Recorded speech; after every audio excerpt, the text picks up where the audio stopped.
payun urang sadayana, aya kersana guru besar urang sadayana. Mudah-mudahan ku hadirna manten di ieu majelis Allah ngalungsurkeun rahmat magfirah barokah kangge urang sadayana. Pertemuan ieu kangge urang sadayana abdi pribadi abdi tengimben-ngimben tiasa kalinggihan majelis anu sakieu, kampung anu sakieu, kampungna Masya Allah, jamaah anu sakieu goreng patutna Masya Allah. Tapi ieu pertemuan ku abdi bade dicacanak dugi ka yaumil qiyamah, ku abdi bade didagangkeun di payunan Allah, bahwa soca abdi anu tukang maksiat, panangan abdi anu tukang maksiat pernah menatap wajah mulia ngajal anu saleh. Tangan abdi anu maksiat pernah sasalaman sareng jalmi anu soleh. Jamaah-jamaah di dieu nu tukang maksiat pernah menatap wajah mulia na jalmi anu saroleh. Mudah-mudahan pertemuan ieu sinjanten sabab wasilah Allah ngahapunten dosa-dosa abdi sadaya. Amin ya rabbal alamin. Panginten mangga persiapan kangge jamaah al-haddad oge jamaah nu hadir kangge ngadangukeun tausiah ti mantena pengirangan kana kehormatan alaih falyatawaddal masykur. Allah sallu ala nabi, sallu ala nabi.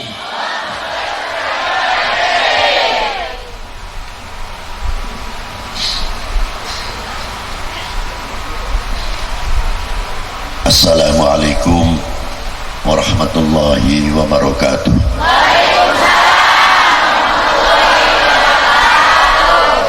Alhamdulillahi wahdah, wassalatu wassalamu ala sayyid al-kamil bil fadail alladhi khasastahu fil azali bi sahibi jami'i sifatil kamaliyah wa jami'il hasanatil qudsiyatil qur'aniyah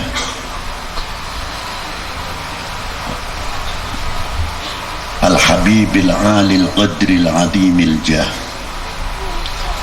an-nabiyil ummi al-maktubi baina katifaihi khatamin nubuwah walam yakhluqil khallaqu khalqan mithlah la qablahu wa la ba'dahu afdal minhu wa akram manzilatahu inda hadrati sultanil mamlakatil ahadiyah wa ja'altahu wasitatil udhma li ahli la ilaha illallah Sayyidina Muhammad Rasulullah sallallahu alaihi wa ala alihi wa ashabihi fi kulli lamhati wa nafasin adada mawasi'ahu ilmullahi amma ba'du. Hadratil muhtaram al-mukarramun, para sesepuh bini sepuh, para alim ulama, para habaib, khususnya sahibul bait, keluarga, keturunan, anak cucu ijazi, dan Yai Rahmat Nawawi, Yai Maman Sulaiman bin Ki Haji Abdul Muttalib, dan yang saya hormati Al-Habib Zaki Al-Haddad, Al-Habib Ahmad bin Hussein, Umar bin Hussein Sadar. Maaf kalau tidak bisa saya sebutkan satu persatu, bukan mengurangi hormat saya, cinta saya kepada para beliau-beliau. Bagi saya hukumnya wajib mencintai para ulama yang telah diangkat oleh Allah menjadi para pewaris al-anbiya. Begitu juga mencintai ahli bait Nabi sallallahu alaihi wasallam,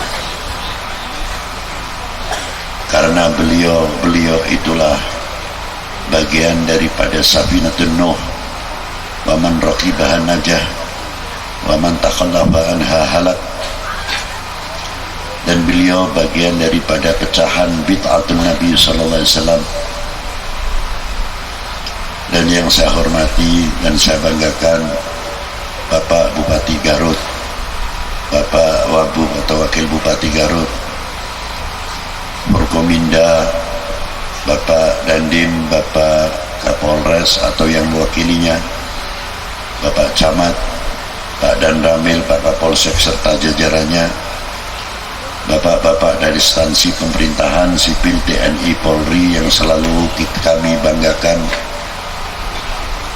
adik-adik kita, mas-mas kita, Mas Banser, Mas Ansor, Pak Tajat, IPPNU, IPNU, Muslimat, dan yang saya hormati Bapak Kepala Kelurahan atau Kepala Desa seperangkatnya, tidak ketinggalan para Suriah Nahdlatul Ulama atau Tanfidiyah Nahdlatul Ulama, hadirin wal hadirat rahimakumullah. Sebelumnya saya minta maaf sebesar-besarnya kepada Pak Bupati khususnya dan para pejabat dan para habaib, para ajengan. Karena apa? Karena saya duduk di atas di kursi ini sedangkan yang lain di bawah. Sebetulnya kurang tepat, kurang akhlak. Tapi ini permintaan saya khususnya lebih terbuka. Kita bisa saling memandang. Semoga pandangan ini akan mencapai ke darajatul akhirah, jadi pelantara wasitoh kita bisa melihat baginda Nabi Sallallahu Alaihi Wasallam. Ma'asyiral muslimin rahimakumullah,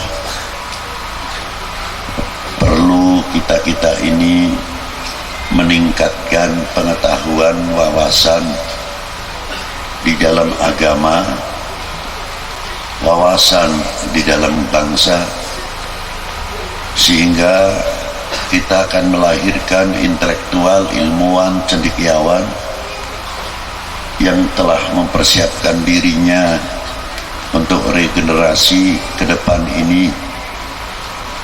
Tidak lain untuk bangsa ini, mampukah kita menjawab tantangan umat dan tantangan bangsa ke depan ini?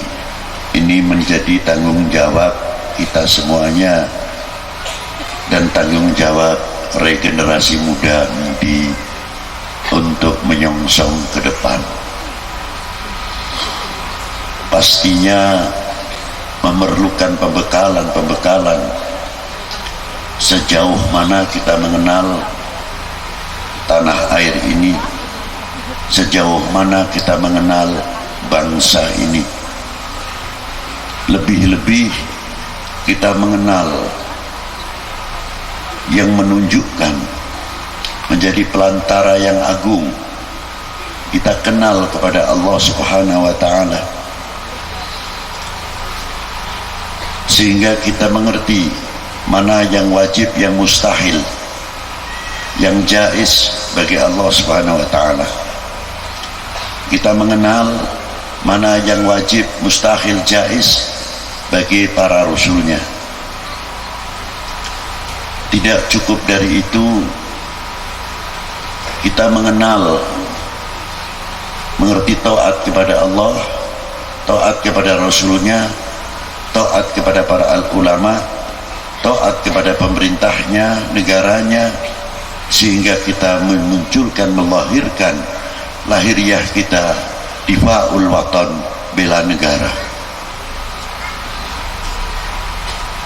Sehingga kita mengerti Al-Quran, isinya Al-Quran.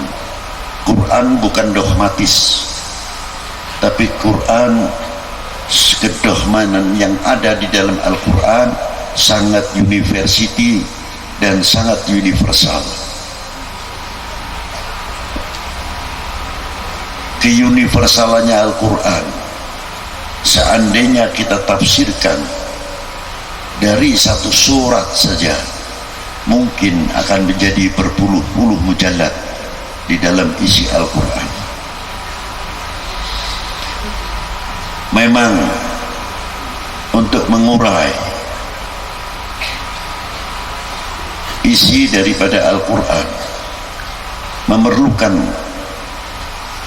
individu-individu atau pribadi-pribadi seseorang dari didikasinya atau pendidikannya sesuai tingkatannya, tidak bisa semuanya dicerna oleh kalangan orang awam. Terkadang yang sudah cukup pengalaman dan ilmunya juga tidak terlepas dari kekurangan-kekurangannya.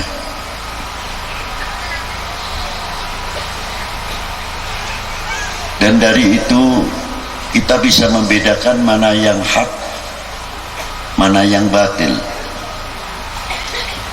mana yang wajib, mana yang sunnah, mana yang haram, mana yang halal, mana yang makruh, mana yang mubah. Sehingga kita mengenal akhlak, adab, budi pekerti yang terpuji dan yang tidak terpuji. Kita mengenal taat kepada kedua orang tua, taat kepada pemerintahnya, taat kepada gurunya. Semuanya adalah bersumberkan dari baginda Nabi SAW, yang mana beliau tidak terlepas khuluqul Quran. Perilakunya Nabi, akhlaknya Nabi tidak terlepas daripada Al-Quranil Azim. Di dalam Al-Quran tertera di mana yang sebenarnya kita harus banyak melihat, bukan mengkaji, tapi meyakini. Kalau mengkaji itu masih tanda tanya, tapi ini pasti. Apa diantaranya? Di dalam Al-Quran tidak pernah melupakan sejarah. Buktinya apa? Banyak buktinya. Ayatnya mana? Tidak usah ayat dulu, terlalu tinggi. Ada surat Hud, Nabi, Rasul, diangkat Nabi Allah Hud, termasuk dalam nama surat Hud, surat Yunus, surat Ibrahim, surat Yusuf, surat Muhammad. Allahumma shalli alaihi wa alihi. Tidak cukup dari itu, nama wali diangkat, nama auliyaillah. Siapa? Ashabul Kahfi, disebut suratul Kahfi.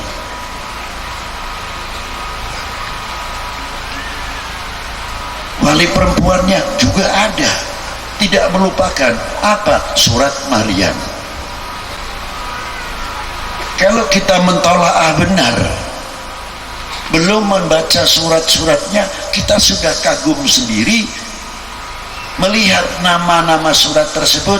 Artinya Quran sendiri tidak melupakan sejarah.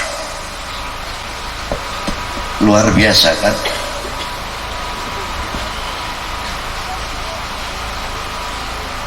Itu diantaranya. Mengapa kita jadi orang yang mudah digoyahkan, mudah percaya, mudah benturan dan lain sebagainya? Cek Sunda mah meureun ke parmen obor. Ini di sini. Saya dari tadi mau bahasa Sunda tapi kagok jadinya, orang Pekalongan heran bahasa Sunda.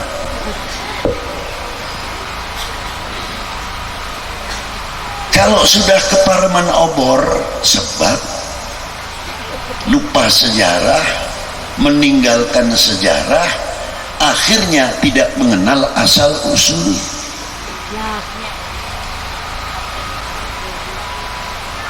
Satu contoh keluarga. Satu contoh keluarga. Seorang anak kalau sudah melupakan orang tua, bagaimana jerih payahnya sang ibu? Tengah malam jam 3 atau setengah 4 sudah pergi ke pasar dengan buah-buahannya, ayat sampelna, sampel, bolet dan lain sebagainya, buah-buahan dibantun ke pasar. Padahal waktu itu nikmatnya orang tidur, 3:30 sudah ramai berduyun-duyun ke pasar. Hawanya dingin, yang kebal masuk angin tidak masalah. Apakah umur itu akan selalu muda? Tidak. Tambah umur fisiknya berbeda. Lama-lama pendengarannya kurang, pandangan matanya pun kurang. Masih tertuntut tanggung jawab yang besar untuk menyukseskan tanggung jawabnya kepada putra putrinya tidak mengenal lelah. Itu satu contoh. Sang bapak juga tidak kalah, padahal fisiknya sudah menurun.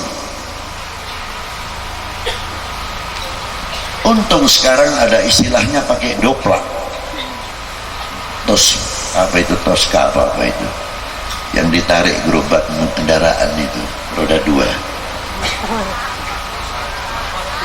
Apa? Tosa ya. Nah itu. Mana terkadang sayurannya, kelapa dan lain sebagainya, alhamdulillah. Kalau dahulu belum lama masih dipikul, terkadang pakai sepeda. Yang naik ibunya terkadang ikut membantu sang ayah anak-anak. Kalau naik ibu turun terus mendorong sepedanya. Nanti kalau mau turun baru ibu naik lagi, di sebelah kanan keranjang, kiri keranjang isinya sampo atau bolet atau sayur-sayuran, baru turun.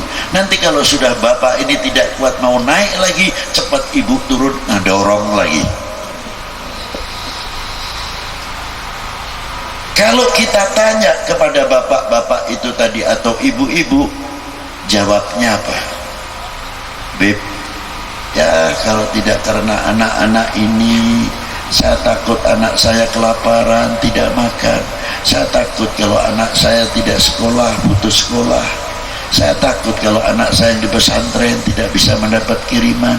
Apalagi pertanian kita ini gagal atau setengah gagal dan lain sebagainya. Begitulah perjuangan bapak ibu kita. Sadar atau tidak?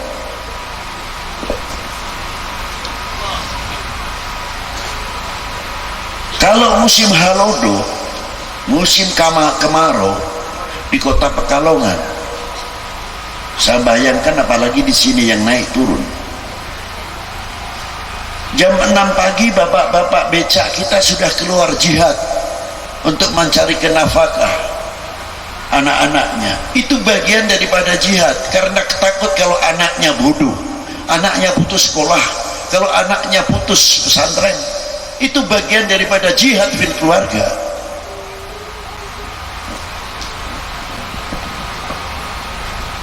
Setiap seseorang mati dalam mati dalam menjalankan nafkah, untuk mencari nafkah. Anak istrinya dia meninggal di tengah jalan, entah itu kena mobil, entah kena apa, karena mata syahidan, orang itu mati dalam syahid. Karena untuk memperjuangkan putra putrinya khususnya.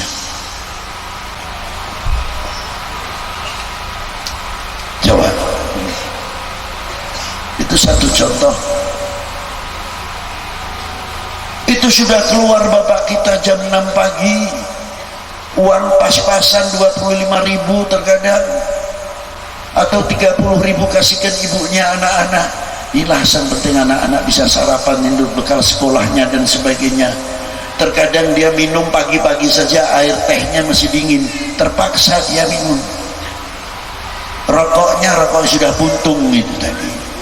Jalan dia mengayuh becaknya. Keluar dari kampungnya ada muatan, terkadang sebetulnya hatinya ngomong, insya Allah ini 1,5 kintal tenaga kita itu sudah kurang, ya Allah, mohon kami kekuatan. Alhamdulillah 50.000 entah 40.000 bisa kita tarik ke pasar besar. Dapatilah 40.000, alhamdulillah sudah dapat 2,5 kilo. gembira kelihatan mulai dapat 2,5 kilo. Nanti pulang dari pasar ada yang panggil lagi, ada 10.000 atau 15.000 lebih dekat. Alhamdulillah. Belikan beras 2,5 kilo atau 3 kilo. Cepat-cepat beliau pulang menjemput istrinya, Bu, ini berasnya dan ini belanjanya. Seolah-olah merdeka sejenak. Alhamdulillah, santai mulai beliau mencari uangnya. Padahal keringatnya keluar, perut masih kosong, belum sarapan. Itu perjuangan bapak kita. Bagaimana kalau sedang musim hujan? Mana kedinginan, mana perutnya kosong terkadang. Anginnya besar, dia tarik becak itu. Muatannya sudah cukup berat, kena angin ganda 2 kali lipat, beliau mengeluarkan tenaga. Begitu hebatnya perjuangan bapak-bapak kita. Ketika kita melihat pagi hari ibu sudah berjuang, yang punya pembantu saya tidak bicara, mana bekas air kencingnya adik-adik kita, mungkin ada juga kotorannya. Dengan enak saja ibu kita tidak pernah melihat jijik atau bau, dicuci dengan santainya luar biasa. Perjuangan sang ibu. Kalau di sungai, mungkin di sungai pakai ini